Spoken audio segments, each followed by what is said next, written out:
Hi everyone, my name is Eugene Bos. I'm a UX product designer.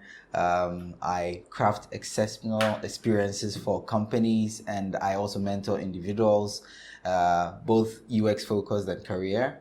I just love to create things that make people happy and make an impact. And this is my spotlight.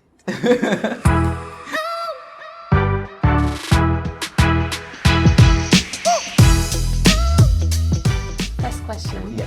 What inspired you to pursue a career in design? Yeah, I think personally for me in my journey, I was thinking, I was always a curious little boy. At a young age, I was always trying to figure out how things work. Sometimes I remember that when my dad goes out, I take apart his sound system and put it back. And sometimes it doesn't work anymore when I get into trouble. But that aspect of how I view the world and things is what really kind of gave me a hint that I'm someone who likes to understand things, more critical thinking.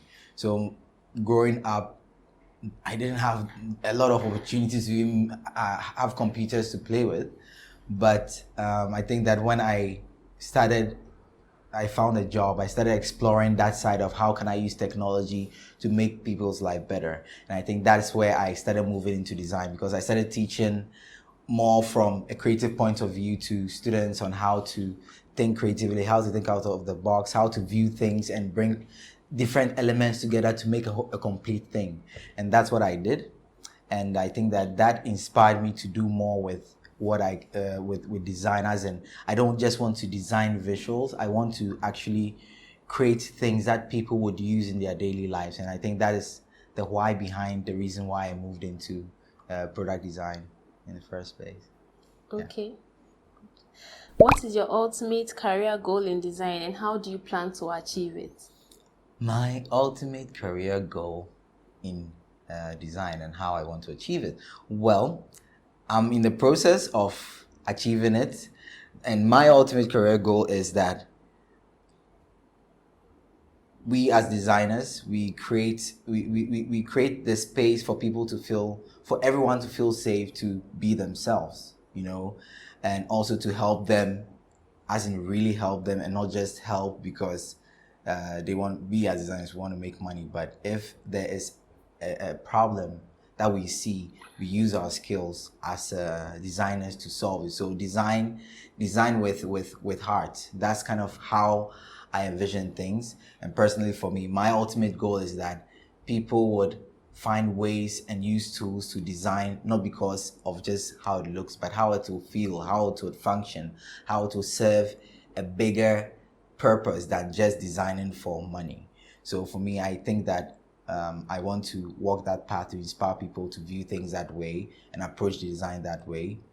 And some of the things I'm doing is that I'm here in Ghana today speaking with the design junkies, also speaking with just individuals to inspire them, to help them find the spark they're looking for, whether they turning their hobbies into income is something that I really believe in, because I don't think that your 9 to 5 job is what you're meant to do, but what truly lies within you that you just enjoy doing without even thinking is something that I really love. And I want to inspire people through writing. When you write how you think, your thought process, it helps you grow and self-reflect as a designer, so that you have retrospectives with yourself anytime you finish a project or you're on a project, what went wrong, what could have been done better, and you grow as a person. So those things are some of the things I'm helping people with in companies and also individuals. So yeah, that's the path I'm taking.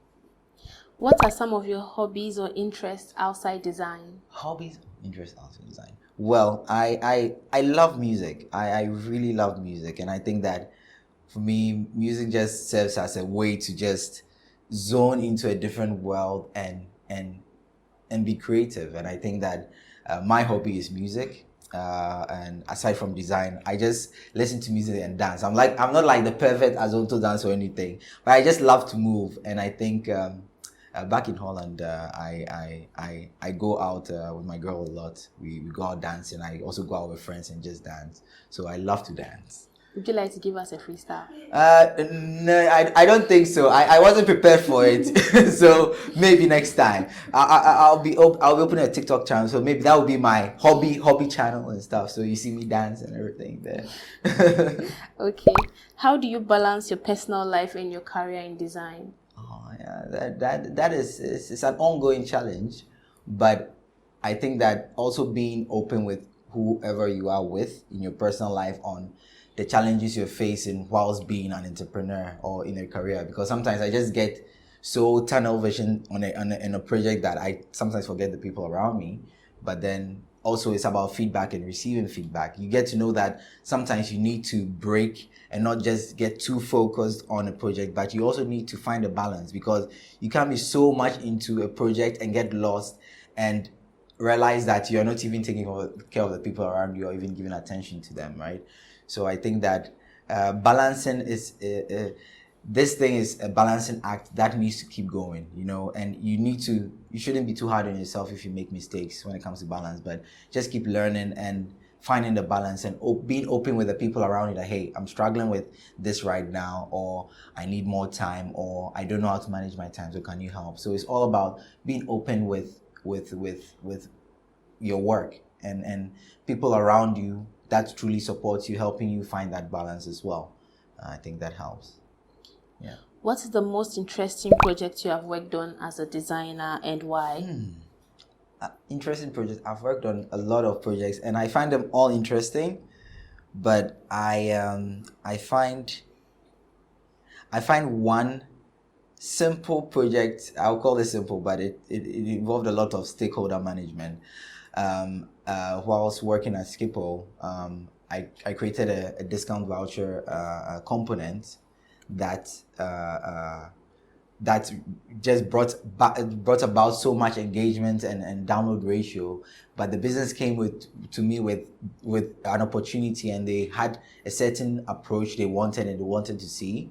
But I admire how I was able to speak their language and also speak the language of the users and find a middle ground, as in like, okay, so you want this to happen, but we need to make sure that we still don't interfere with the user's flow.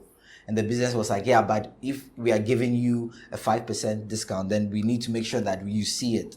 And I was like, yes, but we shouldn't make sure that it interrupts the user, because they are not there to get discount vouchers. They're there to find something else. So I was able to speak with the stakeholders, and these stakeholders are legacy stakeholders. They are old people who just have a strict way of business, and having to educate them on the user's experience and how it impacts the business was something that I learned, and I was able to tell a story and not just throw numbers to them, but tell a story through numbers, and that really pushed it forward. And currently that is live and is still bringing a lot of good returns for the business. So that's one project I'm passionate about, and I'm super happy about, because I got to work with the business and find a way forward.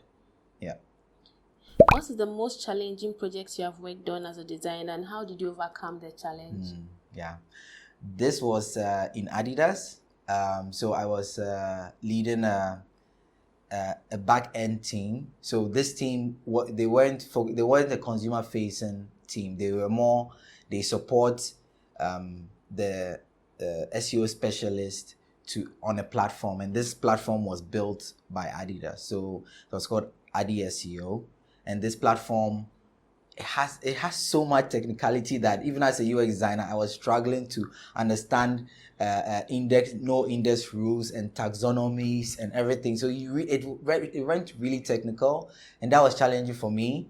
And how I overcame that, and I was able to build a very good experience, was that I started collaborating with the devs. So the devs were my teachers. Like, I speak with them and tell them to explain how the thing works technically to me, as like they're explaining it to a child.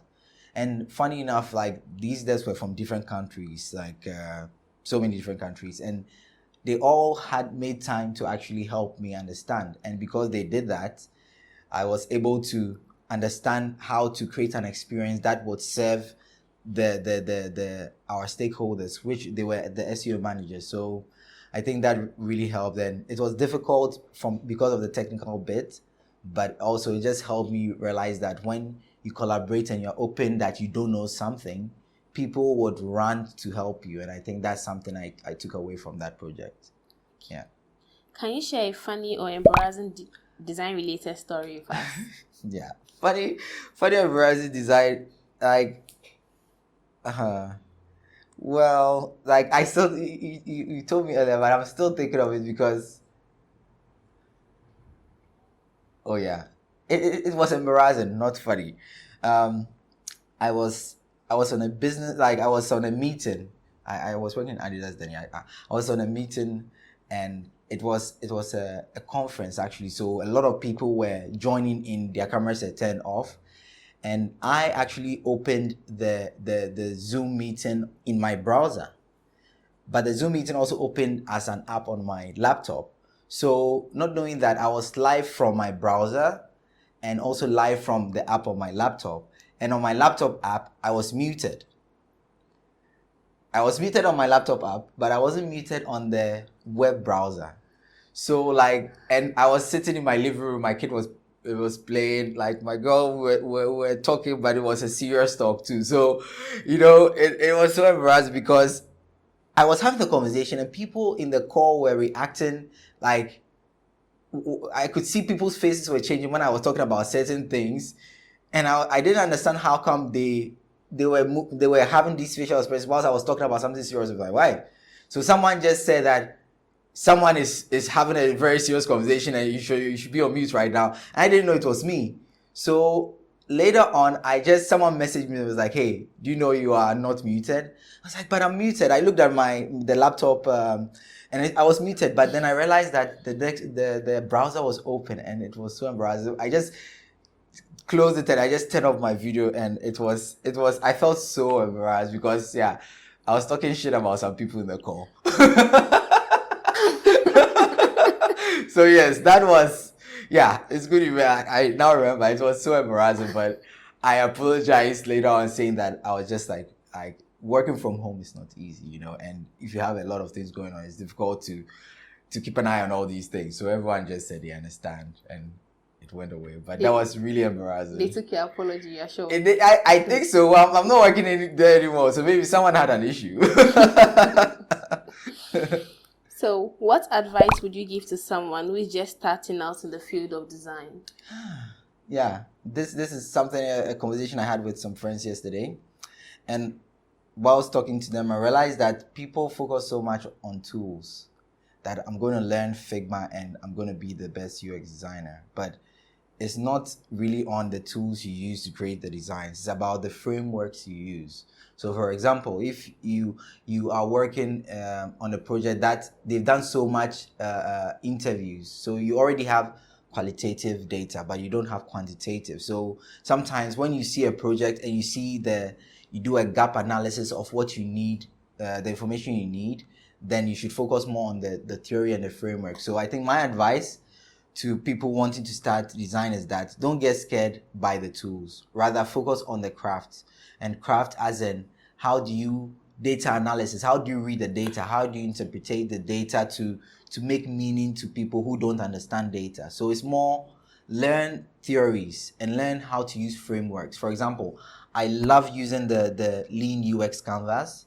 It's helped me a lot because the Lean UX canvas, the 2.0, the new version, it just gives you everything you need to have conversations with everyone who is concerned in a product development. And I think that that's something that we should all, as product designers, UX designers, we should all start doing that. Learn how to use these frameworks to make sure that you are on point with every single thing you do, rather than just learn how to use a tool. Because the thing is, tools will change all the time. Look at Adobe XD. Now it's no more. Sketch. We don't know what is happening with Sketch. Now everyone is using Figma. Who knows? Maybe in the next 3 years, Figma would also vanish and something else will come up, So there's a lot of tools to use. So my advice is that if you're starting, focus more on theory, how to use frameworks, and be yourself as a designer, because everyone has their process. You can copy someone's process, but still make it your own. And that is why it's important to learn the frameworks in UX design, like user journey mapping, affinity mapping, like, mapping out the user flows and all that is very important. So people should learn more of how to use the frameworks and methodologies than just the tool. Yeah. And don't be scared. Just jump in and trust that you find your way. Yeah. If you could have dinner with any designer, living or dead, who would it be and why? Steve Jobs. Steve Jobs. I think Steve Jobs is that guy that he was rebellious, but he was a rebellious optimist. And I think everyone has their own up and down sides, right? But I'm trying to focus on Steve Jobs as in how he was able to see a product and not just see that this product is just for 2 years, but just see it all in the bigger picture, right? And I think that if I having a dinner with him, I would just be getting inspired by him and how he thinks, how he speaks about anything is what I would appreciate. It's not about him telling me new design techniques, because he is himself, and he stood true to himself till the very end. And I think that is something I get inspired, that I want to be my own Steve Jobs, not the one that Steve Jobs, but just my own Steve Jobs. Find my true calling and follow it, and not let what people say bring me down, but just get more energetic and motivated to keep going and disrupt the industry. So yeah, Steve Jobs is my guy. What is one design trend that you absolutely love and one you can't stand? Well, of course, the new trend of AI. It's unique, because I'm realizing that like artificial intelligence is taking a form. People were scared before, but personally for me, I see AI, or using AI tools as an assistant, right? To get things done faster, because sometimes you need to brainstorm with someone, or someone with more knowledge than you, and it's important to have the human aspect, right? But also using tools to brainstorm or find new ways of approaching a challenge. So I think one trend that I really admire is the AI trend, and I think that as UX designers, we should already start learning how to design with and for AI, because now companies are also looking for people who understand, designers who understand the principles of AI and how to use it in the companies. And one trend that puts me off, let me see. Yeah, a trend. I think a trend that I wouldn't say it puts me off. Putting me off is such a strong word. I would say one trend that I just roll my eyes on sometimes is the fact that people when people show, like online, when people show what they've designed, they don't show the thought process, and that's always something that it baffles my mind, because I'm like, okay, you've done, I see this nice thing, but how did you get there? Why did you do it? Why did you use this color? Why did you do that? That's always something that I have to roll my eyes when I see it, because sometimes people post really nice things, but they don't tell you they don't give you context. They don't give you the problem space that they did it for. And I understand that sometimes people do these challenges, so it's not really business focused, but still it's nice to even treat these passion projects as serious. So create a business problem yourself, and that's how to even learn how to be an entrepreneur. So one thing that I roll my eyes over is the fact that people just put visuals out there without giving any context to it. How do you stay motivated and inspired in your work as a designer? Well, I think that's what I'm doing right now. Sitting here, talking about it, meeting people, like-minded people.